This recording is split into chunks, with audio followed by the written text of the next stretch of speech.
Ever look at a property's price tag and just wonder where that number came from? It's definitely not magic, and it's not just a random guess. See, professionals use a really specific, logical method to figure out what a property is really worth. And in this explainer, we're going to pull back the curtain and demystify that entire process for you. Okay, so here's the classic scenario, right? The house right next door, the one that looks almost identical to yours, just sold for a ton of money. So that means your place is worth the exact same, right? Well, the answer is almost always a big no, and the reasons why are actually pretty fascinating. And this is where it gets interesting. Take a look. Our property, we'll call it the subject, it had a totally normal sale today.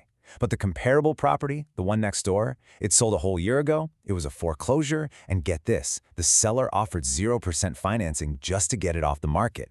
Every single one of those little details completely changes the story behind that final sale price. And that right there, that's the central challenge for any property appraiser. Because no two sales are ever really the same, you just can't look at a price and assume that's the true value. You've got to dig way deeper into the details of the deal itself. So how in the world do professionals solve this puzzle? Well, it all comes down to one simple but really powerful goal: getting to an apples-to-apples comparison. Let's dive into how they do it. This is what's called the market approach. Basically, it's the process of finding similar properties that sold recently, we call those comparables, and then making a series of systematic adjustments to them. The whole point is to account for all those differences we just talked about so we can figure out what that comparable property would have sold for if it were exactly like our property. And here it is. This is the golden rule. You need to burn this into your brain. You never, ever, ever change the details of your own property. Your property is the standard, it's the benchmark. You only adjust the sales price of the other properties to make them equivalent to yours. This one idea is the bedrock of the entire method.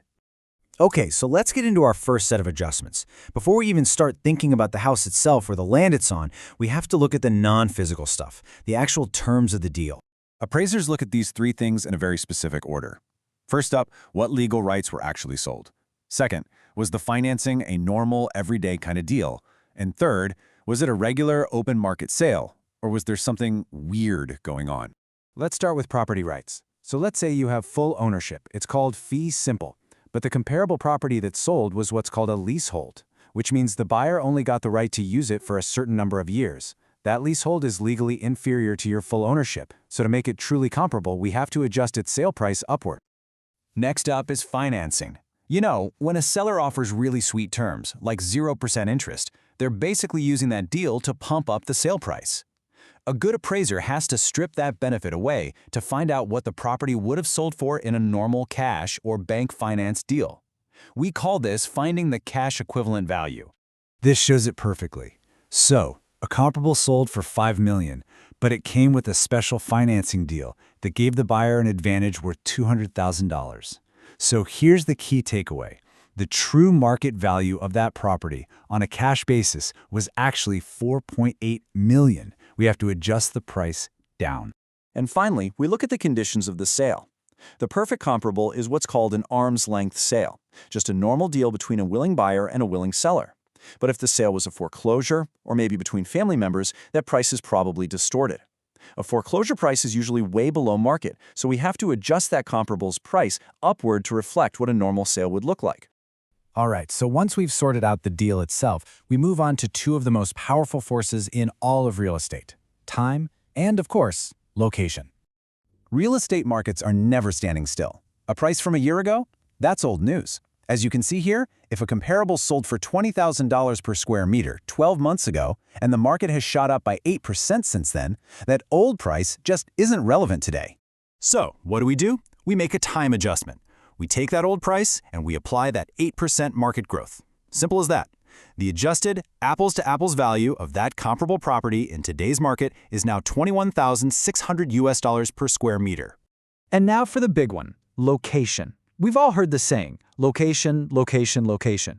Well, in appraisal, that's not just a cliche. It's often the single biggest and most complicated adjustment an appraiser has to make. And this chart shows you exactly why. Let's imagine our property is the interior lot, but the only good comparable we can find is on the main road. The market pays a huge premium for being on that main road, right? So to use this comparable, we would have to make a huge downward adjustment to its $40,000 per square meter price to reflect the value of being on the quieter interior lot. And of course, there are other physical things to think about. Big lots often sell for less per square meter, and weird, irregular shape is less useful than a nice, clean rectangle. A sloped lot, that's going to cost you more to build on. And obviously, a property in a flood zone is way less desirable. Each one of these things needs a careful, market-supported adjustment. So why do we go through all of this trouble? Let's tie it all together from a pro's point of view and see why every single one of these little details matters so much. Okay, this slide is basically your ultimate cheat sheet. It really boils down the whole logic. Think of it this way. If the comparable property is better than yours in some way, like it had that sweet financing deal, you adjust its price down.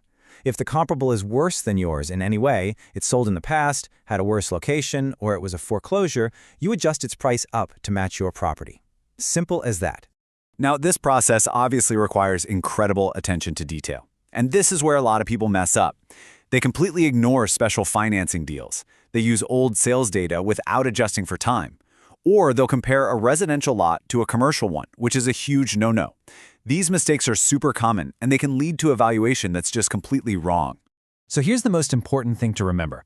A credible valuation isn't just about the final number. It's a conclusion that is backed up by a clear, logical, step-by-step process. Every single adjustment has to be explained and supported by what's actually happening in the market. That is what makes a valuation trustworthy and, most importantly, defensible. So the next time you see a for sale sign pop up or you hear about a neighbor's huge sale, you'll know that there's a much, much deeper story behind that price. Now that you know the rules of the game, what's the real story behind the values in your neighborhood,